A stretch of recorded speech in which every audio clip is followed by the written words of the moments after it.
Narada Muni at Gauranga. Minsan nakita ni Narada Muni na malapit nang dumating ang Kali Yuga.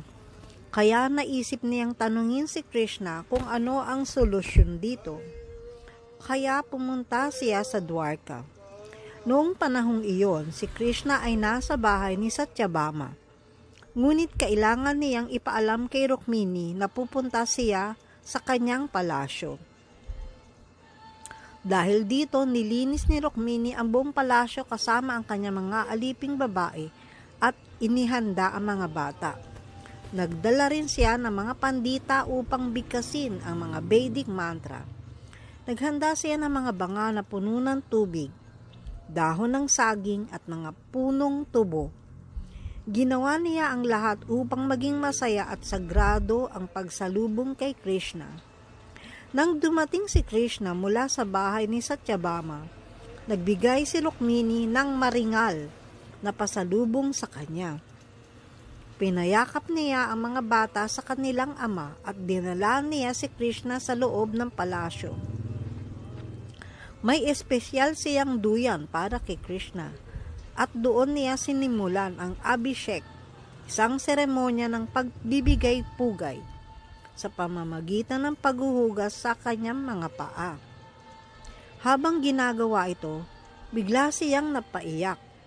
Nagtaka si Krishna kung bakit may sumalubong sa kanya ng may luha. Tinanong niya si Rukmini, "Bakit ka umiiyak? May nakipagtalo bang alipin sa iyo? Hindi ba sumunod sa iyong mga bata? Anong dahilan ng iyong pag-iyak?" Tumingin si Rukmini sa kanya at sinabing, "Hindi mo ba alam kung bakit ako umiiyak? Alam ni Radharani, alam niya kung bakit ako umiiyak." At ipinahayag niya, "Umiiyak ako dahil dumating ka sa aking tahanan. Ngunit darating din ang araw na iiwan mo ako.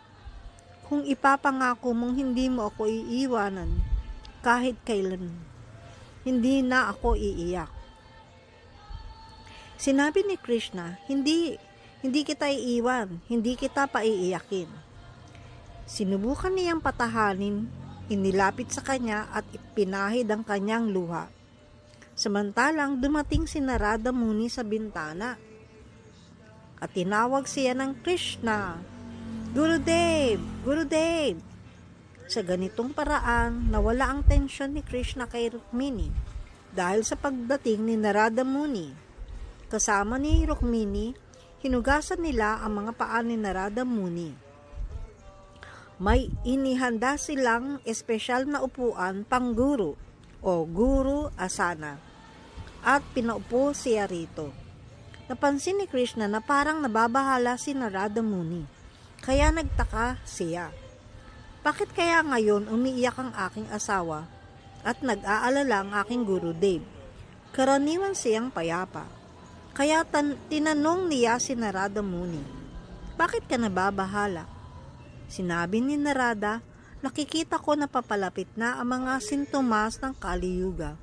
Katulad ng dapit hapon bago lumubog ang araw, nakikita ko ang mga tao na nagiging mas materialistiko at mas nalululong sa makamundong pagnanasa. Ang mga palatandaan ng Kali Yuga ay nagsisimula ng lumitaw. Nangangahulugan ito na mawawala na ang iyong presensya at iiwan mo ang mundong ito. Kaya gusto kong malaman, ano ang solusyon mo para sa mga naligaw na kaluluwa ng Kali Yuga? Paano sila maililigtas? Lubos akong nag-aalala para sa kanila." Sumagot si Krishna. Sinabi ni Rukmini na alam ni Radharani ang nararamdaman niya. At ikaw naman ay nag-aalala para sa kaligtasan ng mga kaluluwa ng Kali Yuga. Kaya babalik ako sa Kali Yuga. Tatanggapin ko ang damdamin at kulay ni Radharani upang maunawaan ang isip ni Rukmini at upang tugunan ang iyong pag-aalala. Ipinahayag niya na muling lilitaw siya bilang si Gauranga sa Kali Yuga. Sinabi niya kay Narada Muni na ipagbigay alam sa lahat ng deva na bumaba sa Bengal upang tumulong sa kanyang misyon. Sa ganitong paraan, babahain natin ang mundo ng Harinam Sankirtan. Matapos nito, naglakbay si Narada muni sa iba't ibang planeta upang anyayahan ang mga nilalang na bumaba sa mundo at lumahok sa kulisan ni Sri Chaitanya Mahaprabhu. Pinuntahan niya sina Jagannath, Baladev at Subhadra na nagsabi na sa kanya na pumunta sa Brahmaloka. Mula roon, bumaba si Lord Brahma bilang si Haridas Thakur. Pumunta rin si Narada sa Isvetadweep at Goloka Brindaban, kung saan nakita niya si Lord Chaitanya na hinuhugasan ng mga reyna ng Dwarka at ng mga gopi ng Brindaban. Lumod siya upang magbigay galang at nagulat si Lord Chaitanya kung bakit siya nagmula sa mundo ng 4 na ulong Brahma, ang Chaturmukhi Brahmaloka. Dinala siya ni Lord Chaitanya sa isang tabi at tinanong, "Ano ang balita?" Sinabi ni Narada, "Nag-aalala ako na lilisanin mo na ang mundo bilang si Krishna at magsisimula na ang Kali Yuga." Kaya tinanong niya si Lord Chaitanya kung paano niya ililigtas ang mga tao sa Kali Yuga. Sinabi ni Lord Chaitanya sa mga gopi at kay Radharani, "Pupunta ako sa mundo ng 4 na ulong Brahma at ipapalaganap ko ang pag-ibig sa Diyos sa lahat ng dako. Sino sa inyo ang nais sumama sa akin?" Ang lahat ay nais sumama. Haribol!